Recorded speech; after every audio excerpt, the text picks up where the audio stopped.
This audio recording may not be reproduced without the express written permission of Robert Toporek. If Robert has passed, please contact the Rolf Institute about the use of this audio recording. The state of balance or imbalance in our bodies, its relationship to gravity, is reflected in behavior states, since self-expression is intimately involved with muscular tonus. Balance might be thought of as a resting state, a capacity and preparedness for responses of all kinds depending on the nature of the stimulus. Imbalance, then, is a response itself, the movement or impulse to movement, which completes by a return to balance when the response has been spent itself. But our lives are such that many responses never do complete themselves. Children, for example, may continually be shrinking away, lowering their head, raising their shoulders, and depressing their chest until the pattern becomes a norm for them. Or they may, like a racer waiting for a starting signal that never comes, build tension in their legs through an unfulfilled impulse to run away. The muscular tension and the behavior are two aspects of the same organic pattern. Dr. Rolf. Addendum. However, we are not born in balance or structurally integrated. Therefore, our bodies and lives remain in what could be called habits and patterns.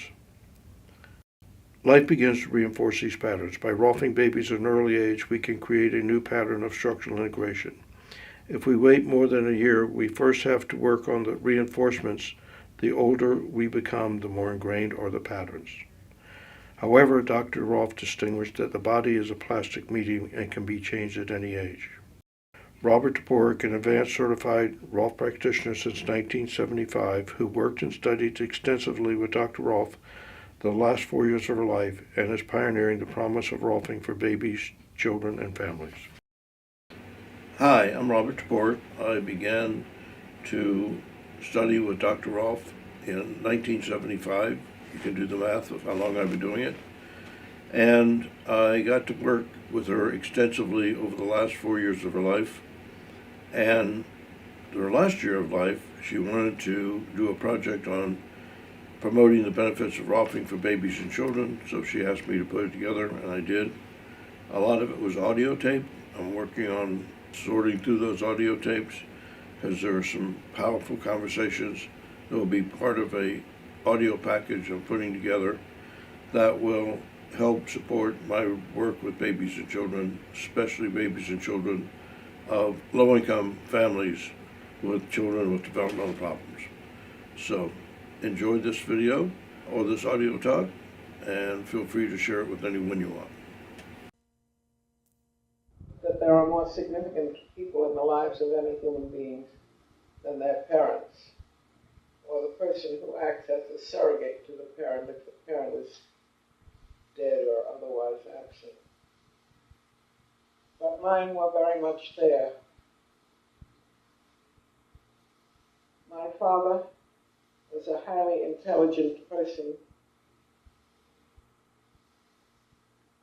a so-called self-made man.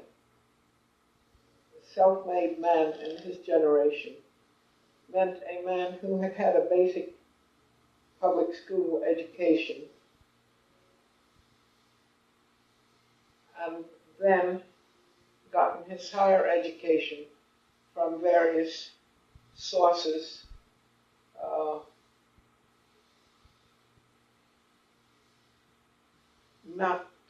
not always easily identified.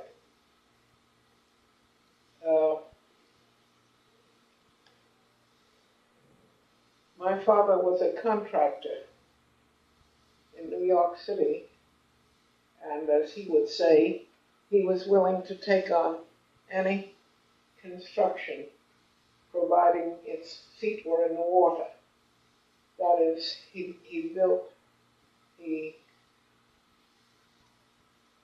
dealt with structures like bulkheads, piers, docks. In fact, I remember my thrill when I looked out on the water at one time and saw a tremendous big scow with the entire top shed of a pier on it, and which was labeled the Rolf Construction Company, and this pier was being removed. from a site somewhere up on the so-called North River, or Hudson as we would call it today, down to Staten Island. And this was being done by my father. He was a very successful man in his line of work.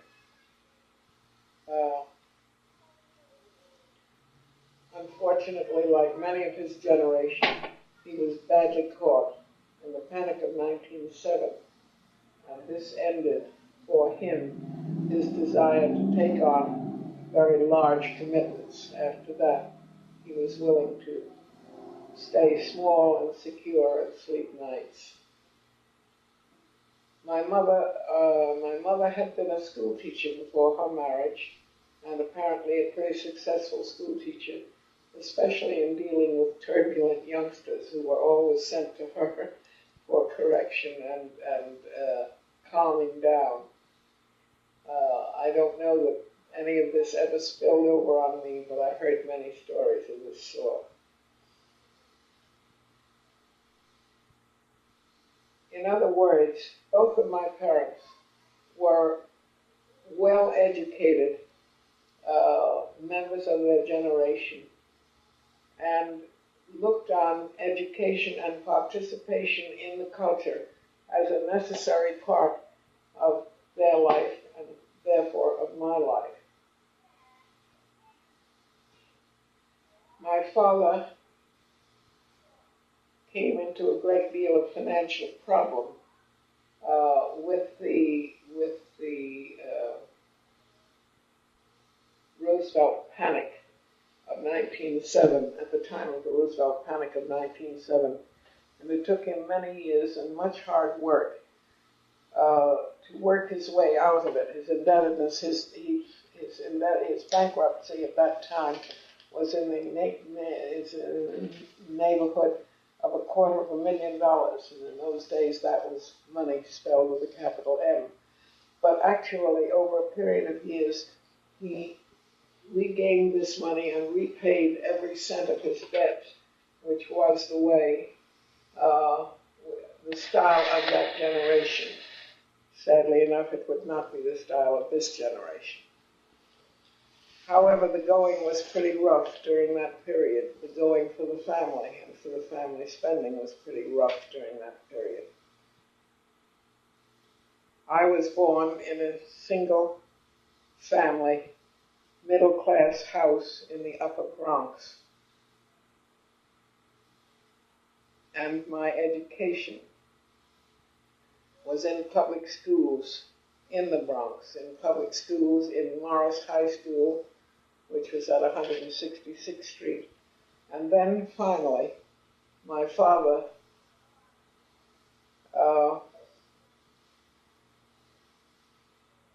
who had great sympathy with the idea but was having a lot of trouble with it financially, agreed that I should try to go to Barnard College, and that he would try very hard to see to it that the money was forthcoming which would permit this. And this he did, but as I say, it was tough going at that period. And so I went to Barnard College, living at home in the Bronx and commuting from my home to college over the 4 years that I was in Barnard.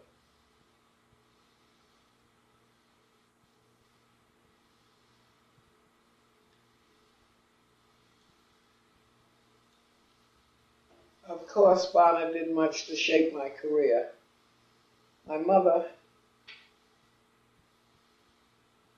a woman of her generation, saw nothing really for a girl to be doing other than teaching. But a cousin of mine had the idea that it would be a wonderful thing for me to specialize in chemistry. And his ideas won out. And in Barnard, I specialized in chemistry and came under the influence of the teachers in chemistry and physics there, and was given a push into the more modern world of women's opportunities. But women's opportunities really came into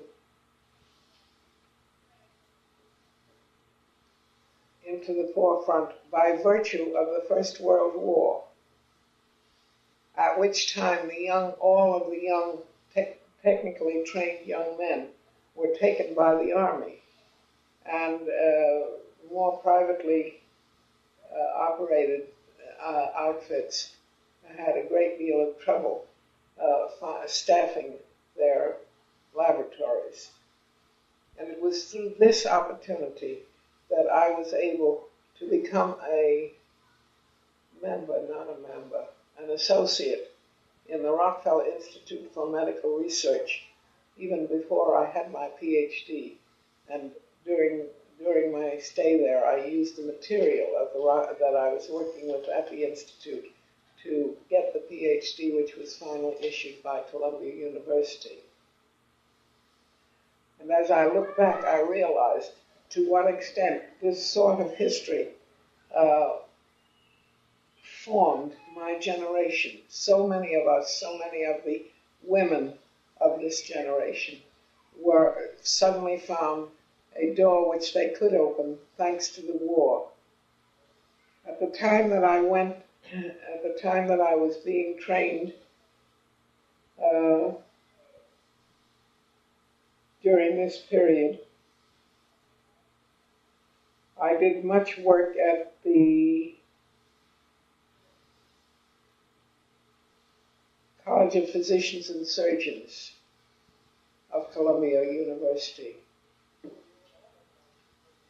Their first class of women, a class of 4 women that entered the halls of their learning at that same period, also due to the war.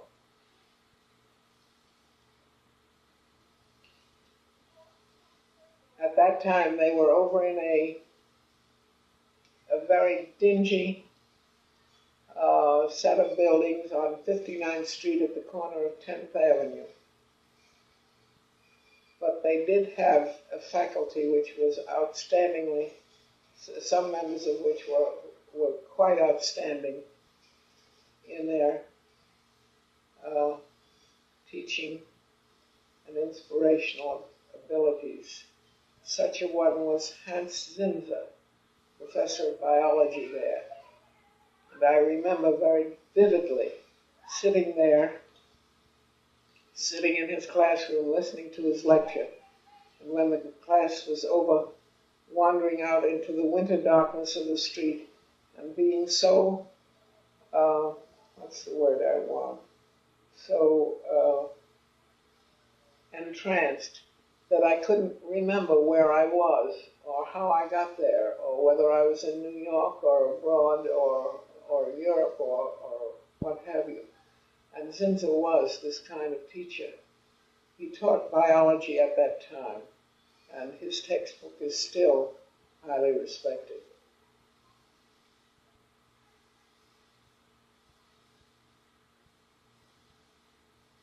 Actually, by the time I was a senior in Barnard College, the war was on. I was a member of the class of 1916. And the war, which had started in 1914, was involving the United States by the spring of 1916.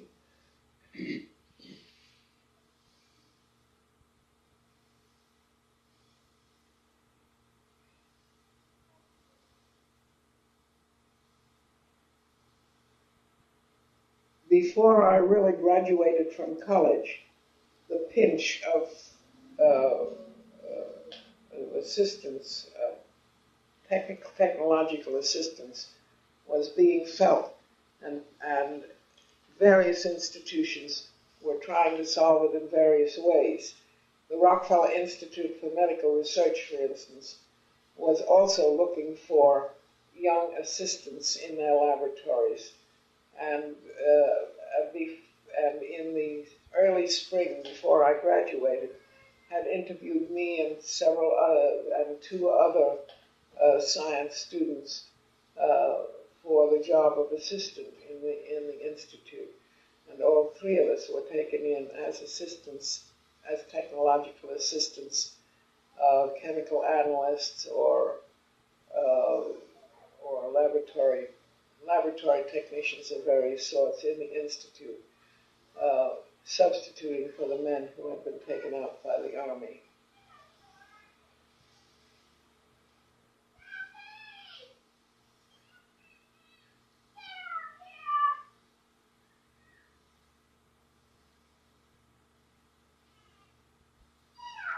Perhaps this was one of the thrills of my life, this being accepted by the Rockefeller Institute as a member of its technical staff.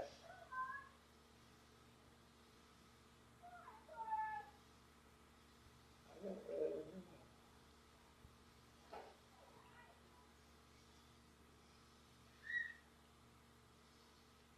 remember. At any rate, I very well remember the day of rejoicing, the tremendous rejoicing, the hysterical rejoicing that accompanied the news that the war was over.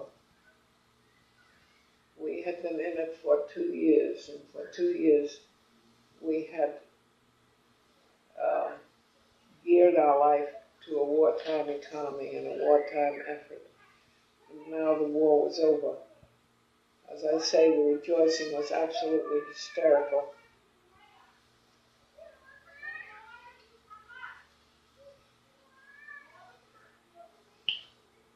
And certainly the discovery at the end of a half a day of this hysterical rejoicing that really the war wasn't over, that this was only a rumor, didn't quiet the tumult at all. Perhaps some of you may remember that the rumor was around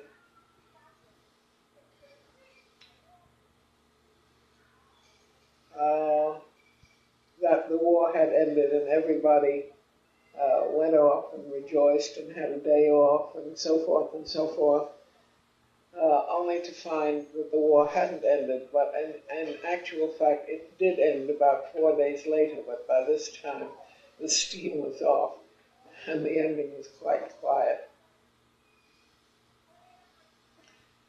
Fortunately, my job wasn't off. The other girls who had been taken into the Rockefeller Institute did not survive the ending of the war. But I, fortunately, by this time had a secure place on its staff under the guidance of Dr. P.A. Levine, the head of the organic chemistry department. And our job was the investigation of the various constituents of body tissues. My particular job was the study of the chemical structure of the lipids, the substances which made up the structural bulk of the nervous system. And with this job, I stayed for several years. Dr. Levine, of course, was a tremendous influence on my life. A charming, delightful, very erudite man who had been educated in St. Petersburg.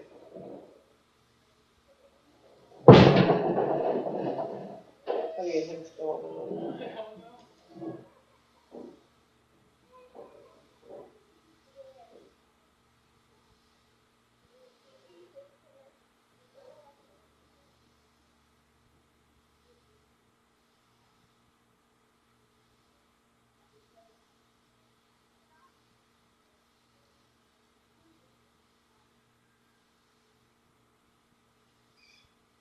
Dr. Levine had been educated in St. Petersburg and was the head of the Department of Organic Chemistry in the Rockefeller Institute. He had a staff of perhaps 6 people, of whom I was one. I don't know whether it was 6 or 5 or 6 people, of whom I was one, and continued to be one for quite a number of years. In 1928, I was granted a leave of absence with pay from the Institute for the purpose of going abroad and visiting various laboratories as a representative of the Institute, and also as an opportunity for further education for myself.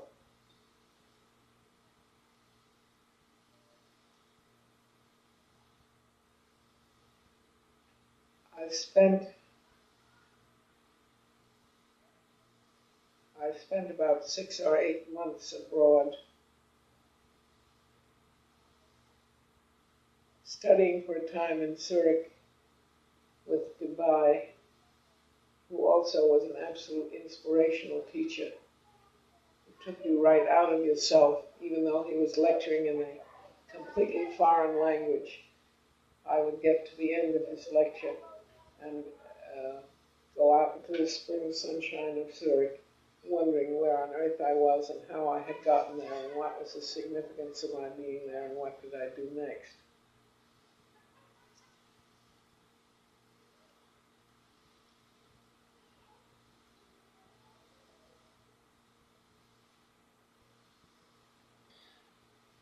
Schrödinger was also an instructor in Zurich with whom I studied.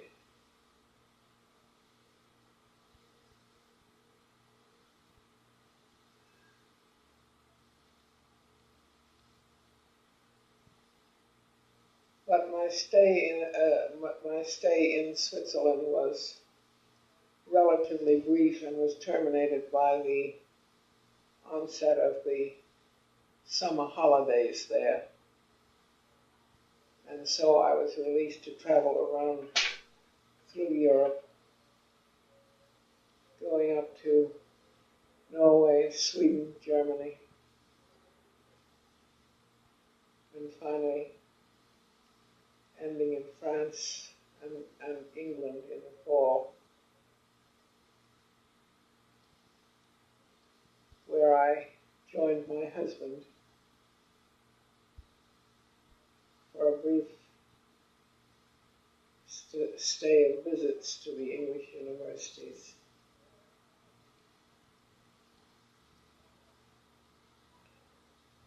When I finally returned,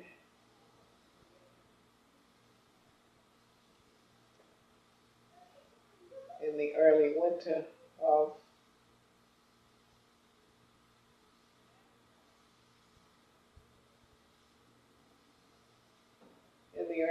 it was with the agreement with the Institute that they and I were parting company within a year or so.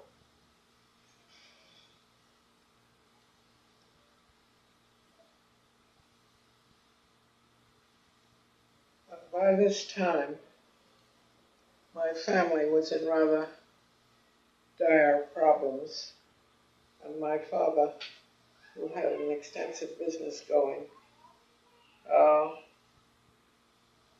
was obviously nearing the end of his life. So that when I left the Institute, I went into the family problems of maintaining and closing my father's business affairs.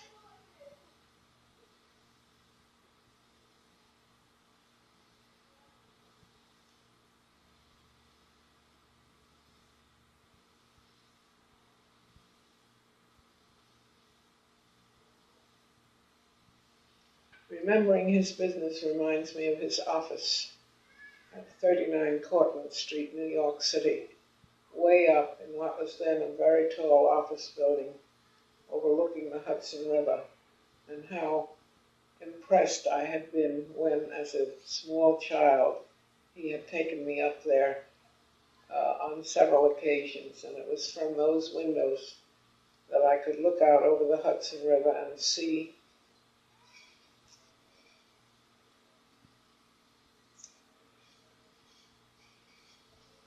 the steaming in of the ships which had been with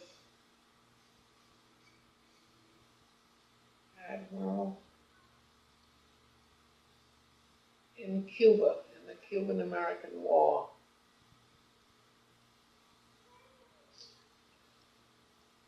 And later, I remember from those same windows seeing this, the triumphal procession up the river of the replica of the Half Moon, Henry Hudson's vessel, which was built to celebrate the 200th anniversary. Was it the 200th, 1917? No. 16. The tercentenary, I guess. The tercentenary of the Hudson, of the tercentenary of the discovery of the Hudson River by Henry Hudson, who had sailed up that same river in his Half Moon. With my face pressed to the glass of these windows of Father's office, I saw, I was in a favored position of observation of that celebration, of that maritime celebration.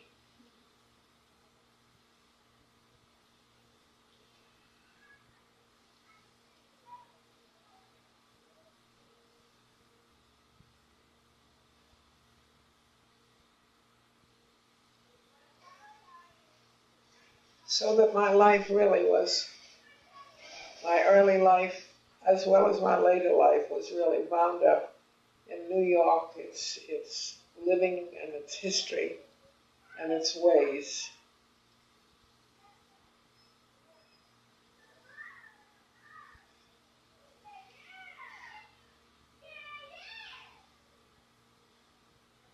I was in Barnard College at the time of the American entry into the First World War.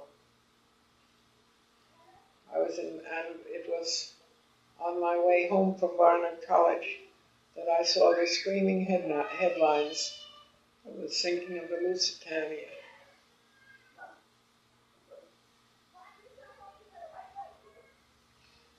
And was still too young to recognize what this meant, and what this would mean to America.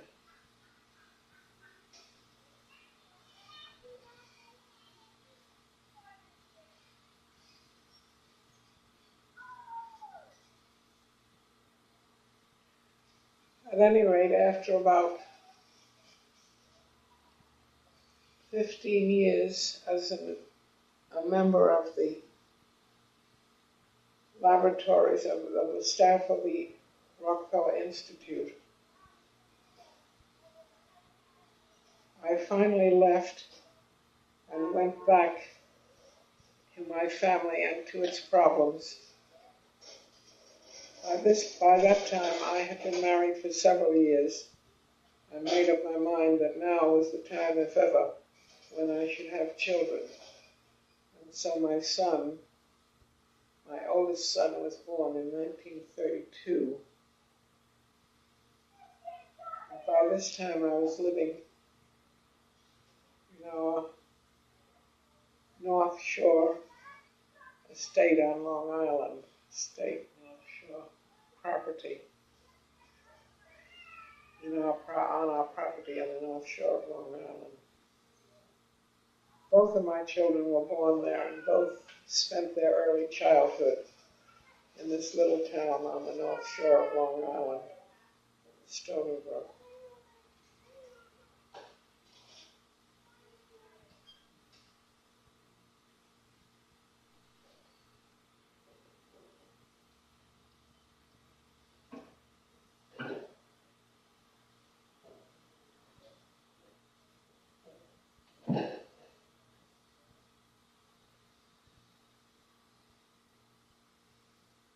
How did I ever get out of that life?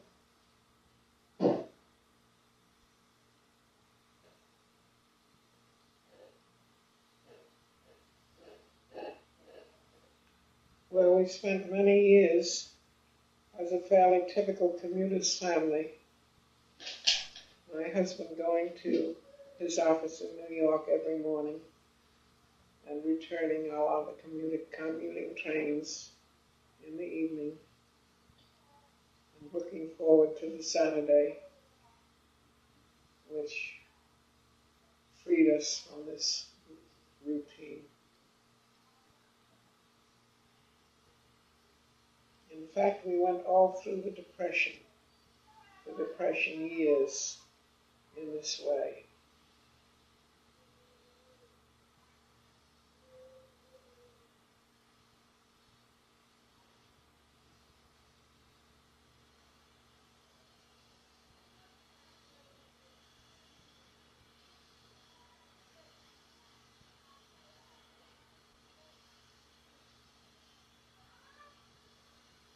Meantime, I was getting more and more uncertain as to what to do with my life. I certainly wasn't content to stay where I was and as I was indefinitely. And finally realizing what a terrible chore it was for my husband to commute that long 55 or 60-mile trip every day, we moved into Manhasset. I found a place in Manhasset, and we moved in there.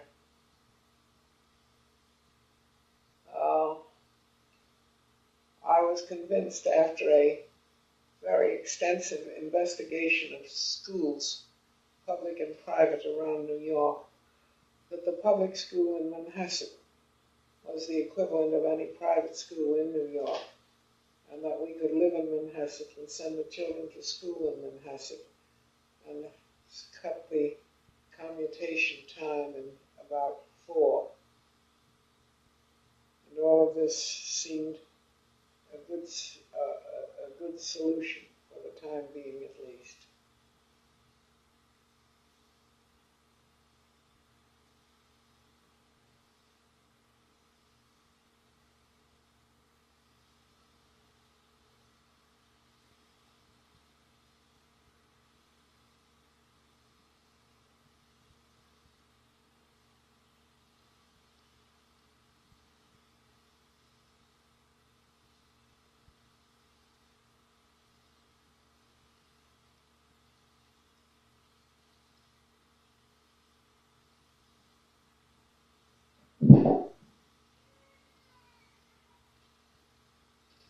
It was in Manhasset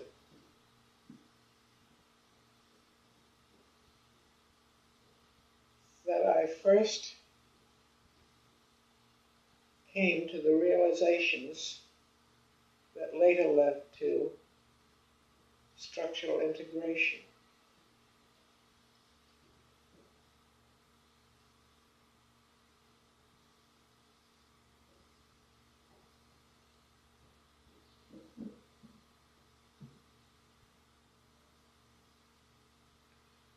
There was a young woman there whom I wanted to have as a music teacher for my children, but she had had a bad accident a couple of years before and no longer had the use of her hands. But I interviewed her one day, and looking at her, realized that the reason she didn't have the use of her hands was because the joints of wrist and elbow and shoulder were not in line, and it was not possible for her to put in the additional strength that would be necessary to play the piano with those arms in that condition. And I finally said to her, if I can get your arms to the place where you can play the piano again, will you teach my children music? And she, not believing this was possible, readily assented. But it was possible, and it happened very, very quickly, that I took those arms of hers and straightened them out. Of course, some of my assurance, and as well as my information, had come from many years of training with a group who were students in yoga, in Nyack, New York, headed by a man named Pierre Bernard.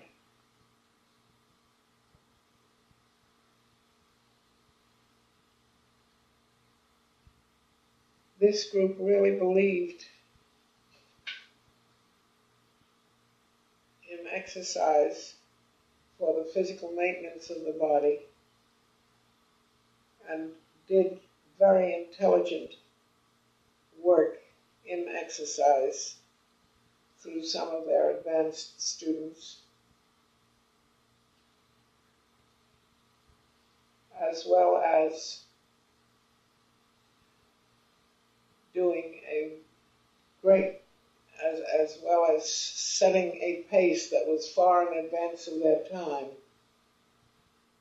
in terms of the teaching of the beliefs, the historical development of the yoga philosophy.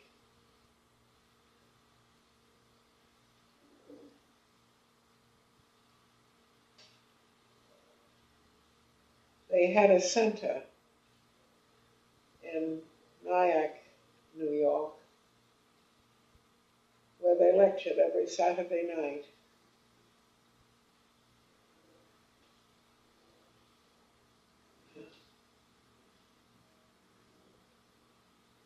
Closing the lecture at the unearthly hours of 2:30 or 3:30 in the morning. And at the end of that time, we all had fried egg sandwiches and proceeded on whatever way we proposed to go. My own way was to drive 60 miles out to my home in Long Island.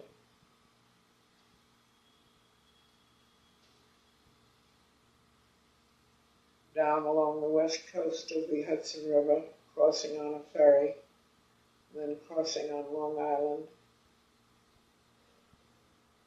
No, I didn't. I crossed on a bridge. Which bridge? The Fort Washington, crossing on the Fort Washington Bridge. And continuing out to my home, which was in Stony Brook, Long Island, a matter of 55 miles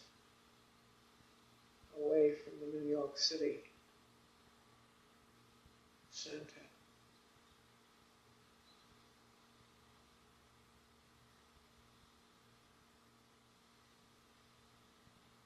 And in the wee small hours of the morning, I would arrive home and turn in. It was a long, tough trip, but to me it was worth it. And out from it developed the ideas which have finally coalesced into the Rolf method of structural integration.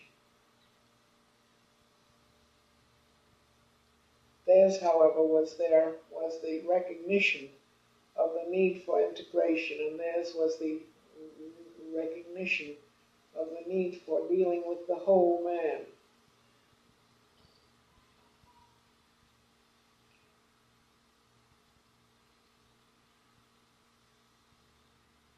And over a long period of years, over quite a period of years, I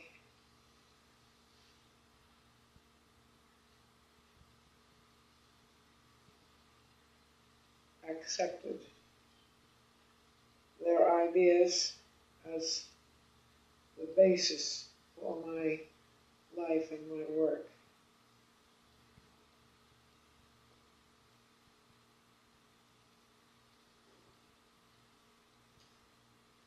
Pierre Bernard was also quite a character as well as a teacher in my life.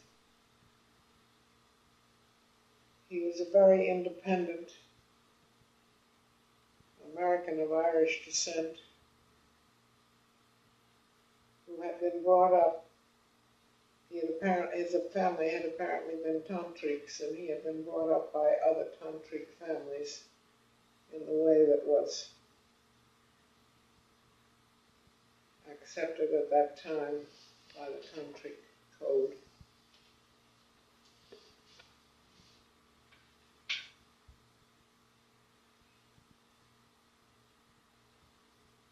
he had quite a following.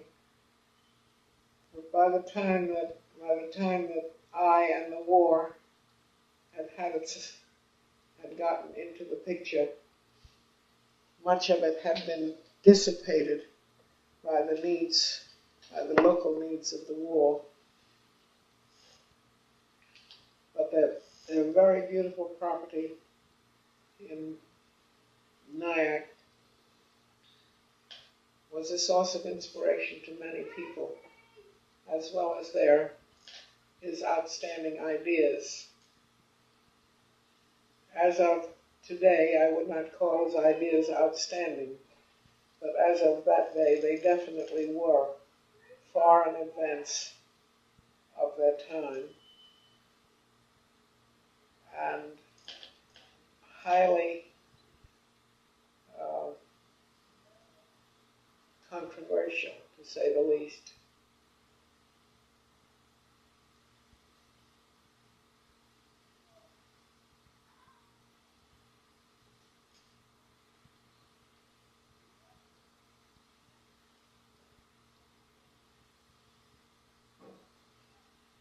And I and my family, my husband and my two sons, spent a lot of happy time in that center at Nyack over quite a long period of years. I was just thinking this morning about one Easter when Alan was about that high, and I had promised him that he could wear short pants by Easter. And really, when Easter came, it was bitterly cold and damp, and you've seen Easters like that. And so he couldn't go into short pants. And he was so outraged because I had promised him short pants by Easter.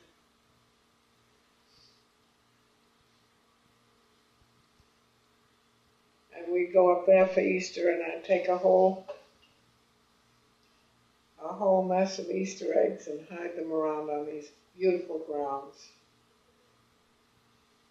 They had lions up there and tigers in the barns, as well as donkeys and peacocks. Oh yeah, I remember the peacocks. It was a gorgeous place.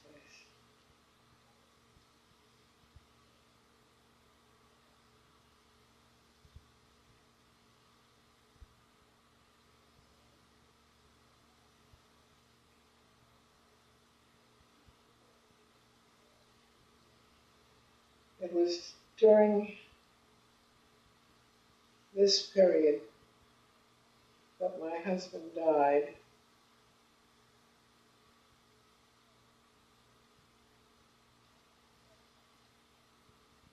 And naturally that put an end to many of such activities. Naturally, with a smaller family, we had to be closer together, and I was not free to step around on Saturday nights anymore. And actually, for quite a while, finances were something of a problem. But I had by this time become thoroughly conversant with the ideas of yoga training and of yoga physical integration. And so I started teaching within that framework, not as a yoga teacher, but just in terms of people who had problems that they had been to the doctor for years and had spent so and so much money and had had no help. And then their friends had said that they had heard that I had done such good work for Jane or John. Why didn't they try and see whether I could help them? And I did help them, and presently I found my doorstep rather crowded with people who needed help with all kinds of physical problems. And so now, though my family had changed drastically and my family life had changed drastically, I was completely surrounded with the requirements of a profession. And we went on from there.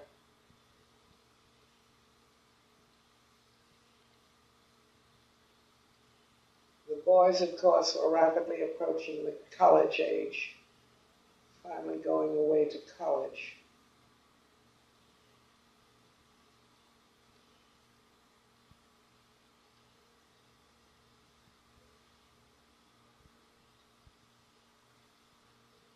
I don't remember much about that.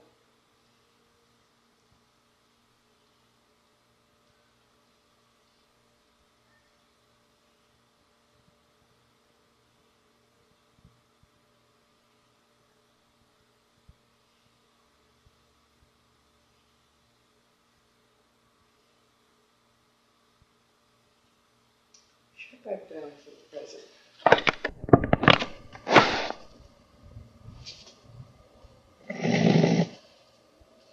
The yoga philosophy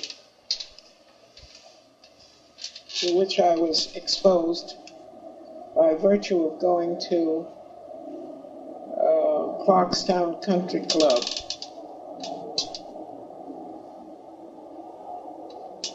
differed very drastically from any philosophy to which I had been exposed as a member of the Rockefeller Institute. The Rockefeller Institute, of course, had the characteristic Western belief in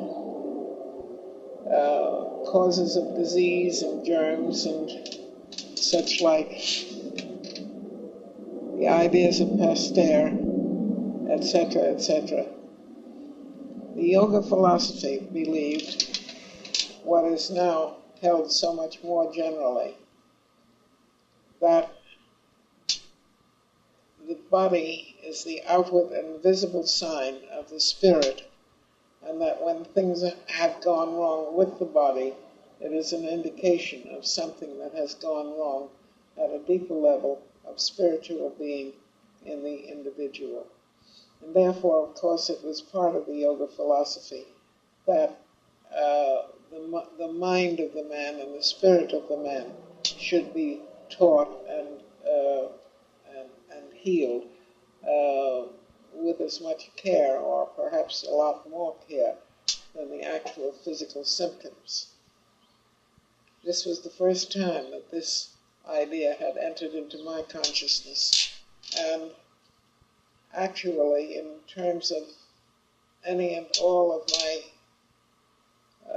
confreres and of my working companions and so forth, there was no one who had heard of such a radical departure from the ideas of the modern medicine, which of course we, the Rockefeller Institute represented, and which couldn't under any circumstances have been in error. Push S. Which is S. Okay. The yoga philosophy also stressed the unity of life, stressed the communion between that was inherent in all life and in all living processes. It was dealing with a much wider view of the living process. And in so doing,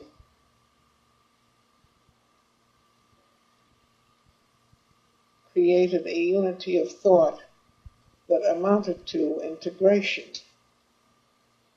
Nobody called what they were doing integration, certainly not the yogis, certainly not the followers of the yoga philosophy. But integration, it was integration of body, mind, and spirit.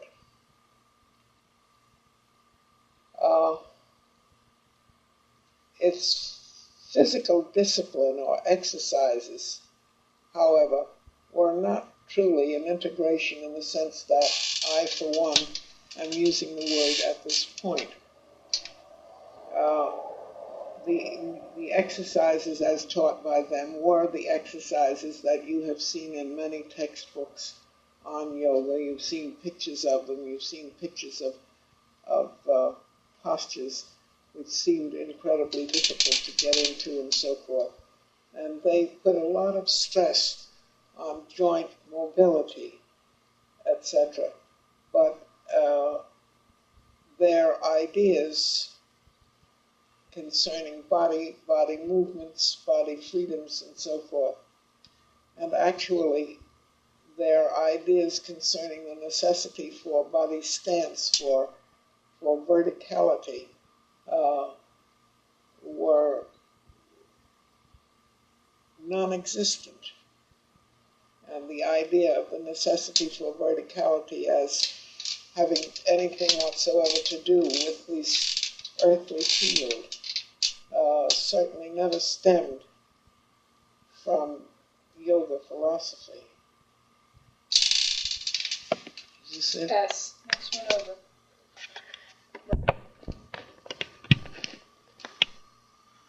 It's okay. The great contribution of this group and its teacher, Pierre Bernard, to me, was the fashion in which it freed me from the bondage to the accepted ideas of the time. Bernard thought with incision and decision and examined the notions, the current notions, pulling them apart, showing what were the contributing factors that made up some of these myths, though he would never have used that word. However, it was certainly Bernard who taught me to look at an idea, separating it into fact and myth, and examining the myth and the basis on which it was built. It might also be said, perhaps, that I had that tendency long before I got to Clarkstown. What's the name of that town? Nyack? To the Nyack group. I certainly had that tendency, but needless to say, when an isolated individual with certain tendencies to unusual thought comes into contact with people who understand and who give him further support, it is a very great help in establishing a philosophy which shapes a life. And this I got, without question, I got it from the Clarkstown Country Club and from Pierre Bernard, who certainly was a rascal, a person difficult to get along with, but nevertheless a teacher, to me, outstanding in quality and character and support.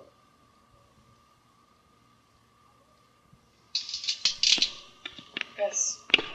You see, I can't see the S.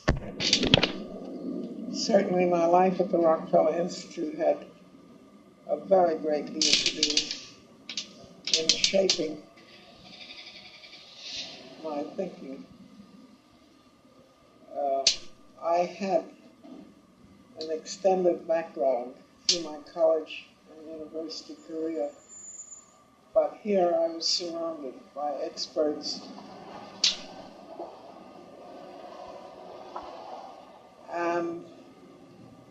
subjected to lectures by them weekly,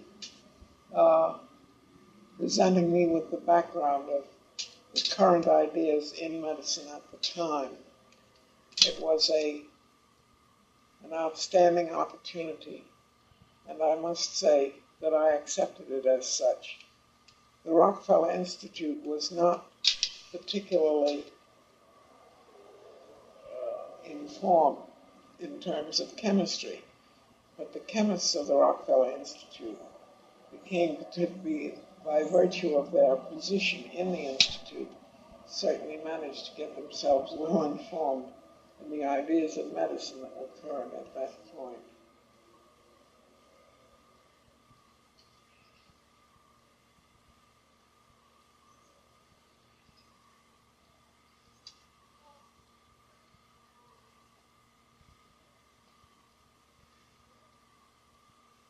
It was also at the time of my working for a PhD that the idea of the environment began to be heard in the land. Up until this time,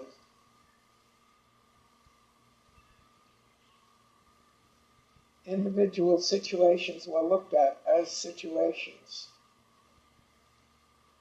But along about the time that I was a PhD student,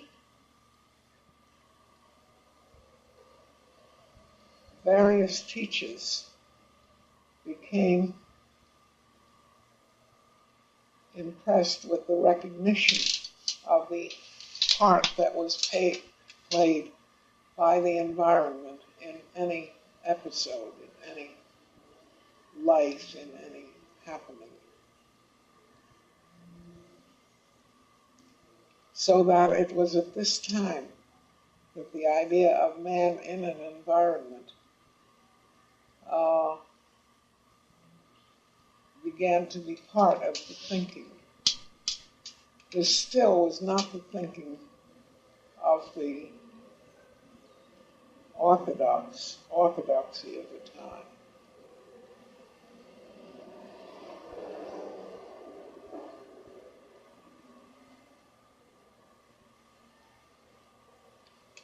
Which was still looking at events as individual events rather than as results of a situation in an environment.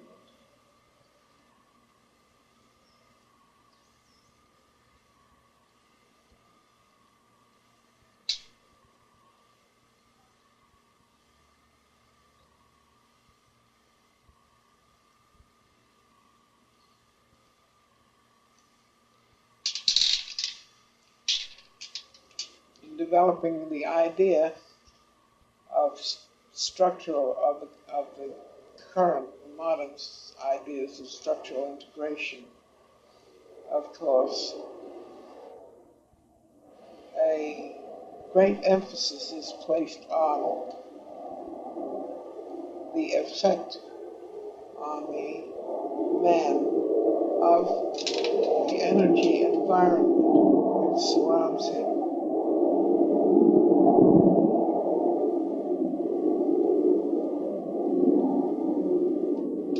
And all of this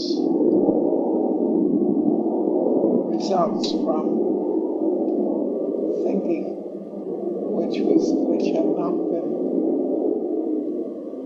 formulated at all prior to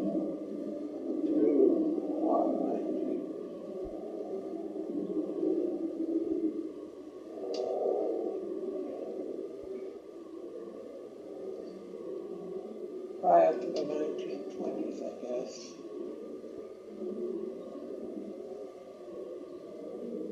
Yeah.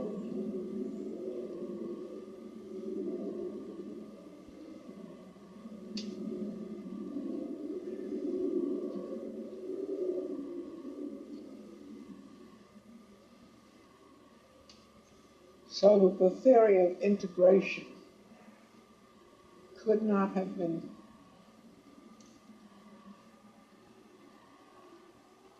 validated, could not have been seen as a valid premise previous to that time.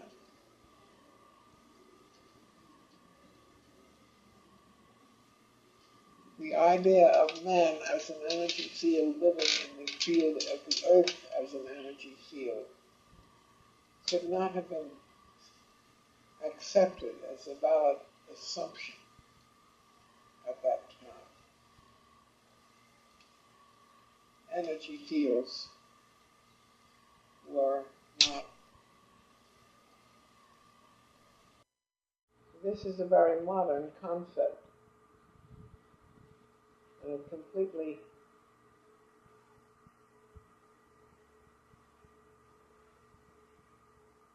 disregards the Aristotelian concept of a man,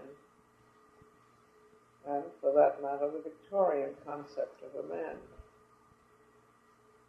A man has been seen as an energy field only in the last 50 years or so.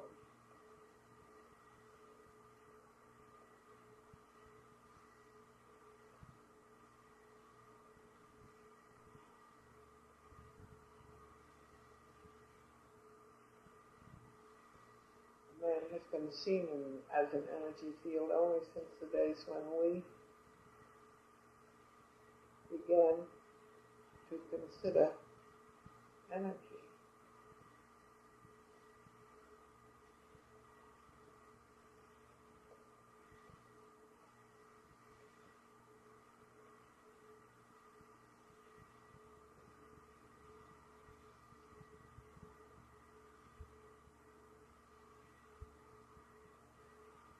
You know, I did a paper on this thing not that long ago, a year and a half ago, in which I did a lot of discussion of this. I wonder where that paper is.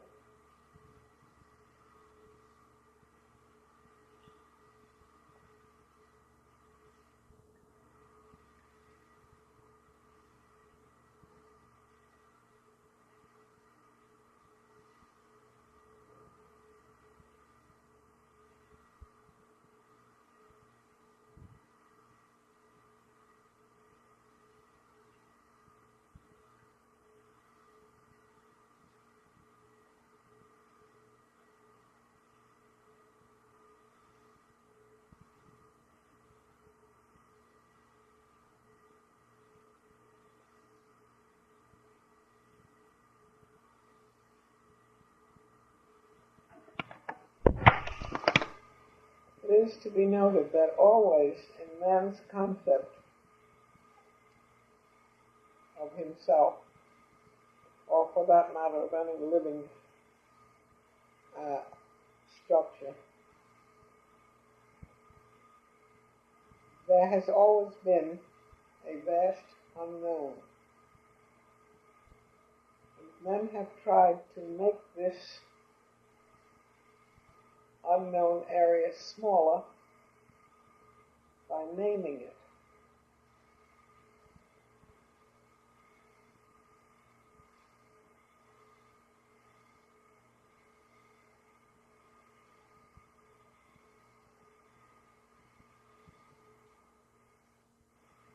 And they have fallen victim to the idea that if they could name a something, they then knew something about it.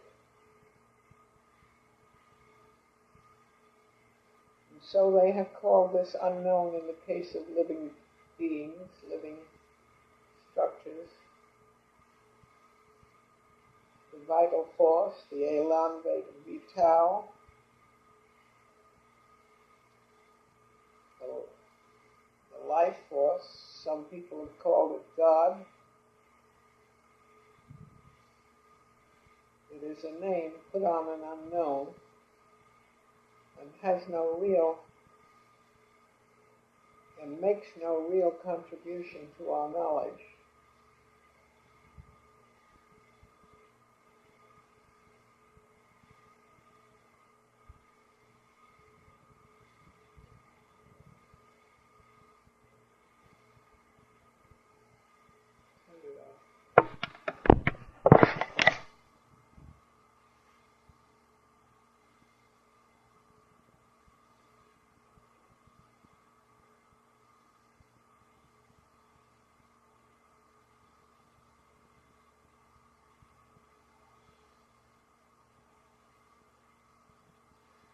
idea of what my idea of man is must needs be dependent on what my ideas in general are and have been.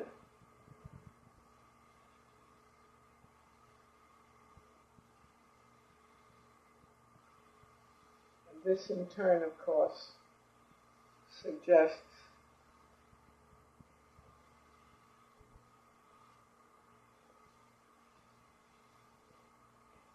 the understanding of a point of view. Now, my point of view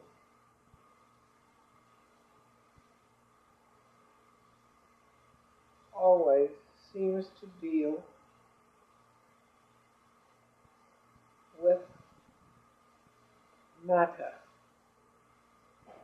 the material side of the universe. I neither say nor imply that I am a materialist, but I both say and imply that my preoccupation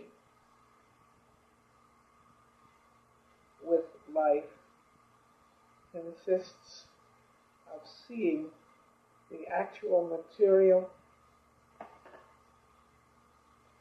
in which life is embedded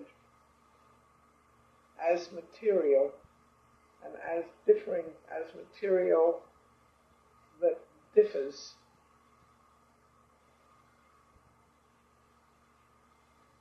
that in differing in its constitution differs in its expression, that its expression is related to its constitution, that differences in expression, in my opinion, talk about, give outward and visible evidence of difference in constitution.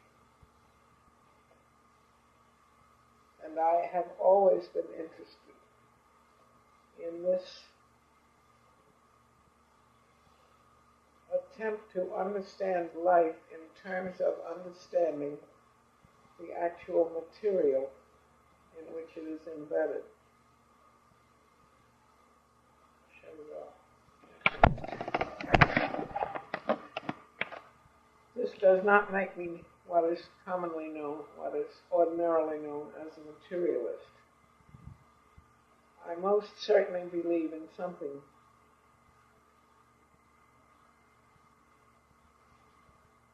that is greater than the materials which we study in the physical and chemical laboratories.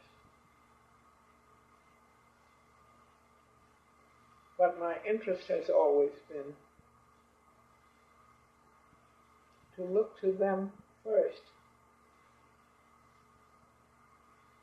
as a clue to life and its expression, as a clue to the particular expression of the life force that we differentiate under different names of humans versus animals, and different names of John versus Mary, etc., etc. Somehow the clue to those differences is contained in different chemical constituents, and I have always been interested in them. Therefore, I am and have been, or probably will continue to be, interested in chemistry as such, in physics as such, because physics in its own way determines chemistry.